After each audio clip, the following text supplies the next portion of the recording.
Assalamualaikum warahmatullahi wabarakatuh. Alhamdulillahirabbil alamin wa bihi nasta'inu ala umurid dunya waddin. Assalatu wassalamu ala asyrafil anbiya'i wal mursalin.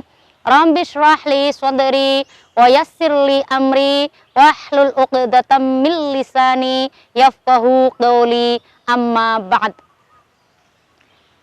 Pemirsa TV 9 yang selalu dirahmati oleh Allah, alhamdulillah kita masih ketemu dalam kajian ekonomi syariah dengan tema muslimah preneur, pengusaha muslimah. Jadi bagaimana kemudian kita perempuan itu juga boleh dong usaha, boleh dong, bahkan harus perempuan-perempuan itu mandiri secara finansial, ya, mandiri secara ekonomi. Lah kalau muslimah preneur itu berarti masuk kajian ke entrepreneur ya, kewirausahaan. Apa sih kewirausahaan? Kewirausahaan itu berarti meningkatkan potensi dari suatu barang atau usaha kreatif gitu ya. Usaha kreatif supaya apa? Meningkatkan dari potensi yang ada, menambah nilai jual, harganya jadi tambah dan lain sebagainya. Itu berarti kewirausahaan. Jadi kewirausahaan itu usaha sadar, usaha kreatif dengan skill, dengan tujuan tertentu untuk meningkatkan nilai tambah suatu barang dan jasa. Lah, kenapa kita itu piye caranya supaya muslimah itu bisa berwirausaha, supaya muslimah bisa jadi pengusaha? Kenapa harus seperti itu? Pertama adalah perempuan itu harus mandiri karena ada banyak keperluan kepentingan perempuan yang itu berbeda dengan kaum laki-laki. Kebutuhannya perempuan sebagai manajer keuangan dalam keluarga bagi yang sudah menikah itu juga butuh skill keahlian yang luar biasa. Nah, kalau kita sebagai perempuan itu punya usaha sendiri, punya penghasilan sendiri, alangkah asiknya, bisa mandiri, bisa bebas belanja, bisa mengelola keuangan kita dengan tidak lebih puyeng.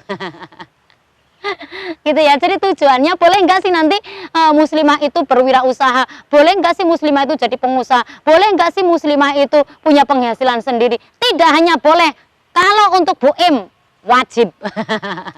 Wajib, sunnah muakkad, kalau nggak sampai wajib sunnah muakkad. Jadi kita itu perempuan-perempuan harus mandiri secara finansial, mandiri secara ekonomi.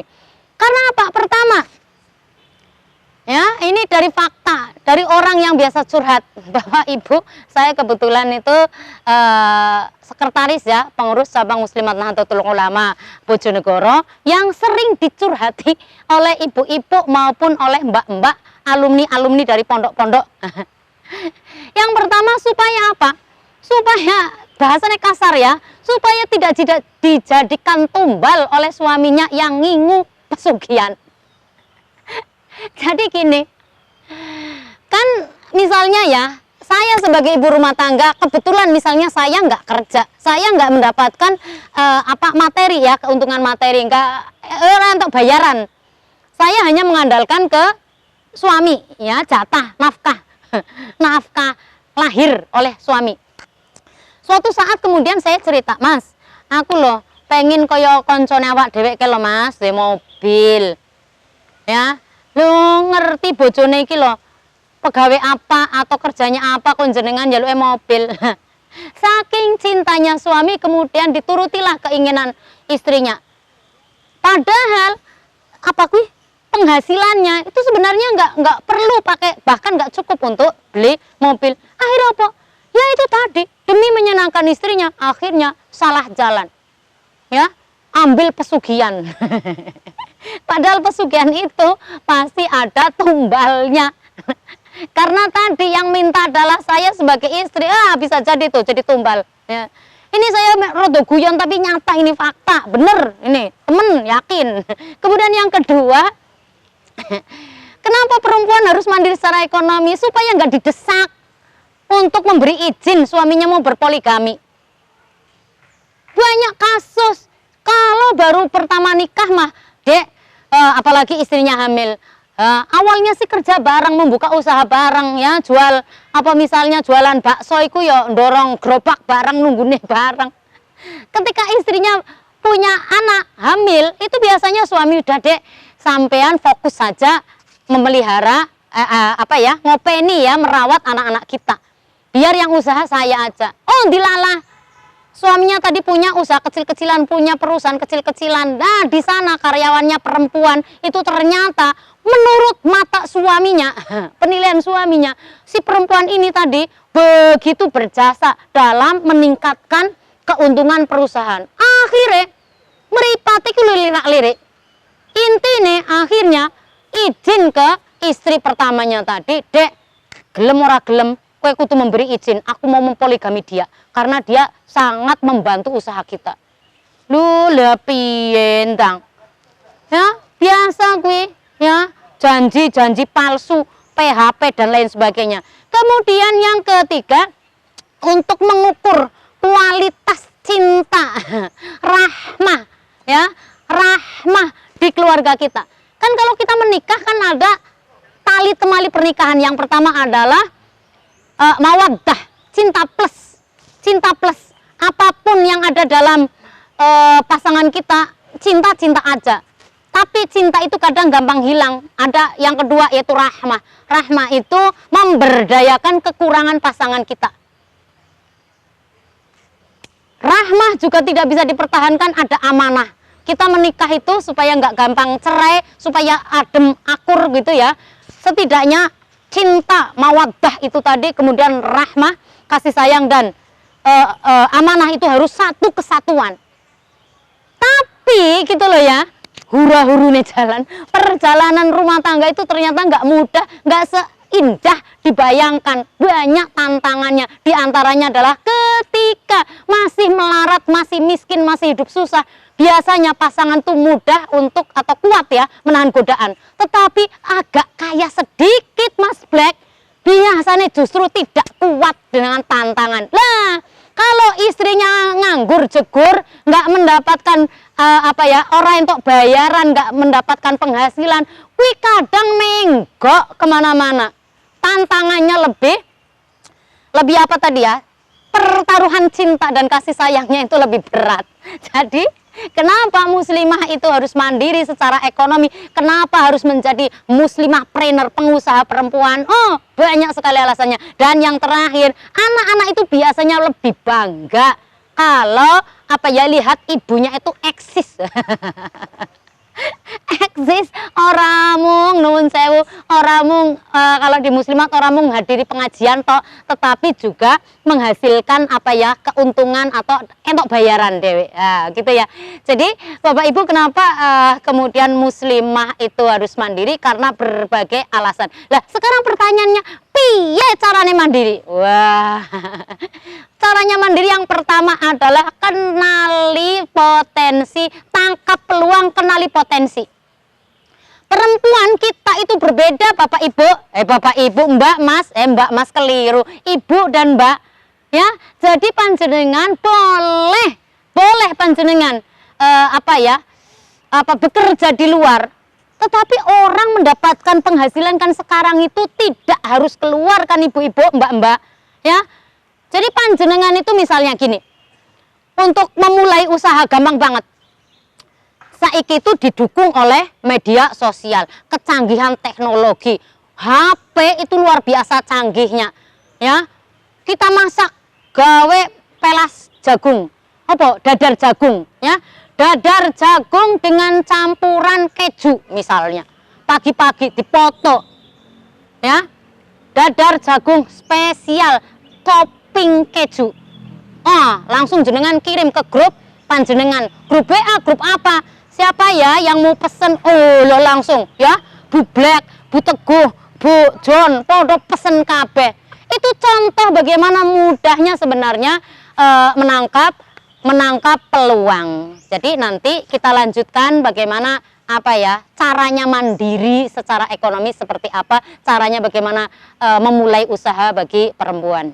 Bapak Ibu yang dirahmati oleh Allah, kalau kita tadi kenapa perempuan itu harus mandiri secara finansial, kemudian sekarang piye, bagaimana caranya bisa mandiri? Bagaimana caranya memulai usaha? Yang pertama tadi sudah ya, kenali potensi diri, tangkap peluang. Jadi rancang usahanya, kemudian rencana anggarannya seperti apa, optimasi usahanya, dan yang tidak kalah penting adalah action. Action ya. Jadi orang mau dirancana dipikir kok aksi dong. Jadi contohnya tadi ya, panjenengan habis masak, buat sambal terong, nah, dipoto. Sekarang kan pada begitu, senengannya apa-apa diposting, ya, mau posting tanpa tujuan mubazir kuotanya panjenengan. Ya, kalau memposting sesuatu, misalnya sambal goreng spesial ala Mas Agus, itu ya jelas ada tujuan memang untuk diiklankan. Kemudian siapa yang nanti makan siang mau pakai sambal terong, ya, silahkan di list. Kotek. Lah Bu, nanti gimana biaya kirimnya, deliverynya? Alah, delivery barang. Ya misalnya panjenengan aktif di organisasi, nggih, badhe rapat, kemudian panjenengan siapa yang mau pesen keripik spesial, keripik teloku, di list gitu kan, itu termasuk juga usaha. Jadi banyak, pokoknya aksi ya. Yang penting aksi. Panjenengan mau usaha apa? Langsung action. Nanti bagaimana pengembangan usahanya? Yang kedua, tingkatkan terus keterampilannya, skillnya, pengetahuan tentang pembuatan keripik tempe tadi. Loh, kemarin itu dengan campuran begini, dengan komposisi seperti ini kok kurang kriuk ya, kurang kres. Seperti apa? Tingkatkan terus. Kemudian yang selanjutnya adalah caranya mandiri. Selanjutnya adalah mulai ditata, kelola manajemen keuangannya. Kelola manajemen keuangannya. Jadi ketika panjenengan sudah punya penghasilan, maka manajemen keuangannya itu ditata. Kebutuhan primer itu diutamakan dulu, baru nanti panjenengan bisa ada self reward. Menghargai diri sendiri. Kadang gini, ada orang yang pelit banget dengan dirinya sendiri, sampai kurus banget, setipis triplek. Ini jangan-jangan tidak pernah menghargai dirinya sendiri. Tetapi self reward itu juga jangan kebablasan. Demi menghargai diri sendiri, saya akan kerja, wajar dong kalau saya itu sepatunya yang satu pasang aja harganya 5 juta. Loh, sandale Bu Im iku lho wis 5 tahun, regane 1.000 yo awete porporan. Jadi nggak usah begitu juga ya. Jadi kemudian selanjutnya adalah work life balance. Jadi ketika panjenengan tadi sudah punya pekerjaan, jadi kalau yang belum memulai usaha, pilihlah usaha yang di rumah. Supaya apa? Panjenengan tetap bisa memantau, memanage, membereskan urusan rumah tangga, bisa dekat dengan putra-putri panjenengan, tapi juga tetap panjenengan bisa kerja. Jadi antara kerja, ibadah, quality time, waktu untuk keluarga juga harus seimbang, ya. Harus. Jadi untuk ibadah 8 jam, untuk bekerja 8 jam, masih 8 jam ya, 8 jam untuk urusan diri sendiri, untuk tidur dan lain sebagainya. Jadi harus dibagi setidaknya ya. Kemudian yang terakhir adalah caranya mandiri adalah harus yakin. Karena biasanya itu berdasarkan survei aja, dari 750 orang yang partisipannya ya di survei, itu mengalami impulsive syndrome ya. Jadi perempuan-perempuan itu merasa tidak pede dengan dirinya sendiri. Jadi kalau ada CEO ya, pemimpin-pemimpin perusahaan perempuan kemudian sukses, itu ternyata kemudian mengalami krisis, kurang pede, nggak yakin bahwa ternyata aku bisa begini ya, itu nggak yakin. Lah, yen panjenengan mau jadi muslimah trainer, pengusaha perempuan, harus yakin. harus yakin, karena dengan keyakinan itulah kemudian panjenengan nanti berbuah dengan usaha yang kuat. Karena apa? Saya yakin saya bisa, pasti saya yakin saya bisa, insya Allah itu nanti melebar kemana-mana. Itu tadi tipsnya ya. Kemudian kalau mau usaha ya aksi saja gitu loh, langsung. Bahwa nanti pengembangan usahanya, brandingnya, bahwa ini nanti saya sama-sama membuat pisang coklat, piscok. Tapi bedanya apa ya saya dengan yang lain? Nah, itu nanti sambil jalan. Yang penting mulai aja gitu loh, sambil jenengan terbuka dengan pelanggan yang pesen-pesen, Mbak, karena saya baru buka usaha, Bapak, Ibu, tolong mohon saran kritiknya, nggak apa-apa. Misalnya, Mbak, ini sebenarnya enak piscoknya, tapi ya kalau satu biji ini dihargai 2.000 kemahalan. Oh, mahal toh. Ya harusnya berapa bla bla bla bla bla. Maksudnya, atau Mbak, ini komposisinya kurang deh, kayaknya coklatnya kurang, monggo saja. Artinya apa? Itu di samping menambah skill juga kemudian sambil membranding ya, bedanya ciri khas karakteristik dari produk panjenengan itu seperti apa. Kemudian niatkan ibadah, luruskan niat panjenengan, luruskan ya Allah. Ini banyak sekali ya. Kemarin saya bersama mahasiswa juga ada yang tanya, Bu, perempuan itu biasanya Bu ya, yang sudah mempunyai uang sendiri jenenge sombong.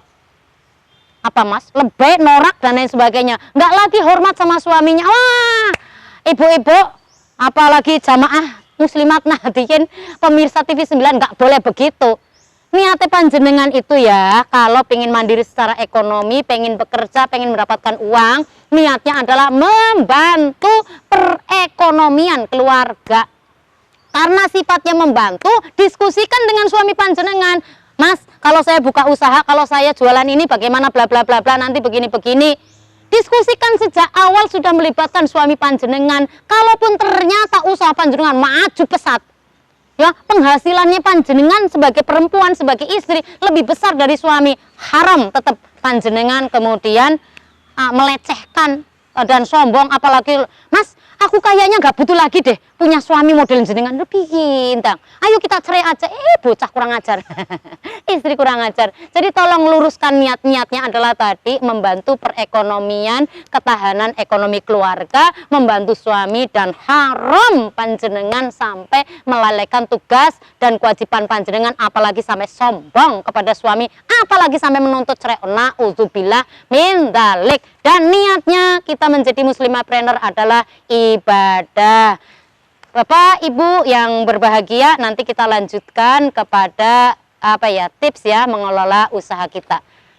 Bapak Ibu yang dimuliakan oleh Allah, kita lanjutkan. Kalau tadi kenapa kita perempuan harus mandiri secara ekonomi, kemudian caranya mandiri seperti apa, dan sekarang adalah manajemen usaha. Kalau kita serius ingin usaha kita survive ya, berlanjut, maka harus dimanajekan Ibu ya. Nah, karena kita itu biasanya hal yang paling membuat gampang hancur usaha kita adalah di manajemen keuangan kita. Nah, kan kita nggak punya manajemen keuangan, kacau ya. Hal yang paling utama adalah pisahkan keuangan atau dana usaha dengan dana pribadi. Biasanya gitu ya, aku duwe konco bakul nasi niki laris, jualan niki laris, tapi bola balik mandek lapo yu libur, modal entek lele piye ndang. Ya, minyak goreng lagi mahal. Jual gorengan ojo 500 wae. Ya boleh tetap 500 tapi ukurannya diperkecil loh. Gak. Guna minyak gorengnya mahal, angel golekane 500 tetap saukurannya barang. Ya mesti ae. Panjenengan mungkin hanya bisa ikut makan, tapi ora ono sing kanggo melanjutkan usaha, ora ono sing kanggo kulaan. Kulaan ini bahasa Indonesia apa, Mbak? Untuk memberi kulaan bener. Tidak ada yang untuk kulaan lagi. Akhirnya entek. Jadi yang paling utama adalah pisahkan dana usaha kita dengan dana pribadi. Langkah-langkahnya yang pertama adalah bukukan terpisah, catatannya terpisah, rekeningnya terpisah. Bu, kula niku lho wong namung bakul rengkek to, Bu. Penjual yang muter-muter ini, kalau di sini namanya rengkek.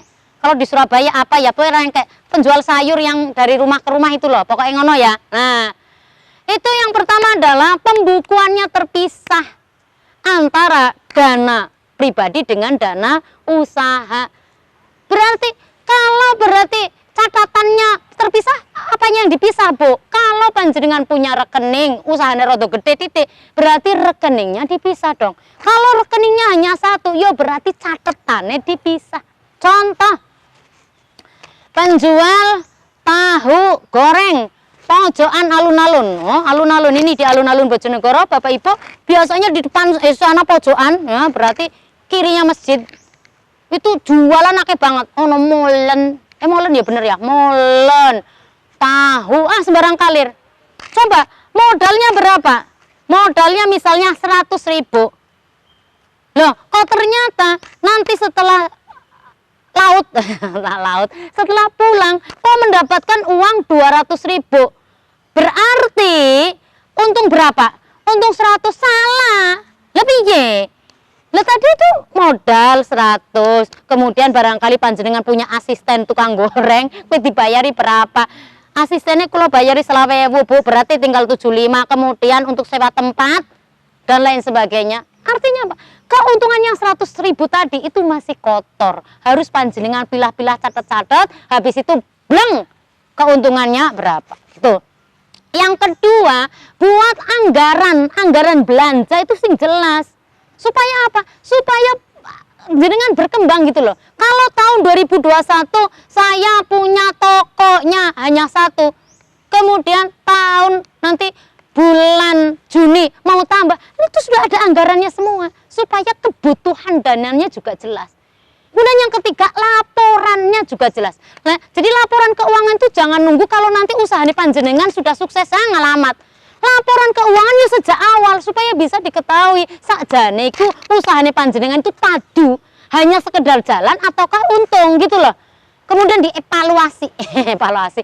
Selanjutnya adalah cara memisahkannya adalah disiplin. Disiplin dengan aturan panjenengan, dengan laporan, dengan apa tadi pengeluaran dan lain sebagainya. Disiplin, dan yang terakhir adalah gaji diri sendiri. Supaya bisa memisahkan, maka panjenengan Bapak Ibu harus menentukan. Jadi misalnya tadi ada keuntungan 100 sudah dikurangi dan lain sebagainya, kemudian dapatnya 50 sehari masuk bleng. Berarti 1 bulan 50 kali 30 1.500.000. 1.500.000. Lah panjenengan kemudian mau minta digaji berapa tuh? Saya 1 bulan minta digaji 1 juta. Oke, 1 juta. Berarti 1 juta masuk ke haknya panjenengan, sementara yang 500.000 masuk ke tabungan atau dana cadangan usaha panjenengan. Caranya begitu, dan itu disiplin supaya tidak kacau. Bapak Ibu nggih. Jadi biasanya usaha-usaha kecil itu adanya di situ tuh. Dana usaha dipakai bukan untuk pengembangan usaha, tapi habis untuk diri sendiri, dan sayangnya sekali habisnya juga untuk konsumtif. Dan itu sangat disayangkan. Semoga bermanfaat ya Bapak Ibu ya, terutama perempuan kalau yang mau buka usaha, pengen mandiri secara ekonomi, eling. Tujuan utamanya adalah membantu perekonomian keluarga, jadi diniatkan ibadah, caranya juga harus benar, dan tidak boleh sombong, apalagi sampai menggugat cerai suaminya. Na'udzubillah min dzalik. Semoga bermanfaat. Wallahul muwaffiq ila aqwamit thoriq. Assalamualaikum warahmatullahi wabarakatuh.